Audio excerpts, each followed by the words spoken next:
We now have moved to Iron 2, which is 900 to 600 BCE. And during this period in the Bible, it's the time of the Assyrian invasion of the northern kingdom of Israel, and 586, the destruction of Jerusalem.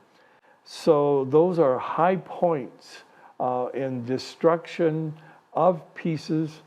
Sometimes I think it's unique that we have pieces that are not broken because of the invasion in 721 and in 586 of Assyrians and Babylonians. The thing that comes to me in this period is it's more utilitarian. We have strainers. We have now what I call the kind of pitcher that we would have in our home today. Bowls and plates, sort of down-to-earth pieces, a cup, maybe a cereal bowl or a soup bowl, smaller vessels to use for lighting of lamps. We still have creative vessels with many handles. Notice this vessel doesn't need all these handles. It's a storage jar. But on the other hand, we have one of the most distinctive pieces from this period. It is a whole mouth jar that's been used on a fire. So it has no special handles. It has no special rim. It's called a whole mouth jar. Let me say something about these strainers.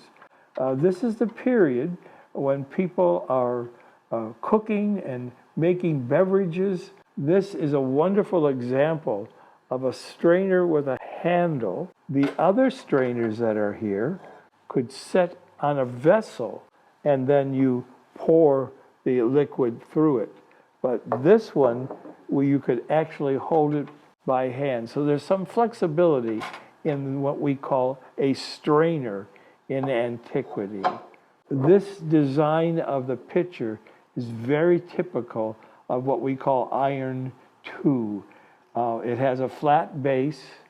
It has a globular body. We've seen these globular bodies in other periods, but now the spout is raised and expanded so that you get a pitcher shape like we would expect today, and still painting exists, the chocolate design, the chocolate colored painting. Bowls and dishes are also used. So again, the utilitarian designs of these pieces suggest that people are using them. They were not destined to be in a museum as they are today. They were used by real people in real time, in real places, in the divided kingdom of the north with Israel and Judea in the south.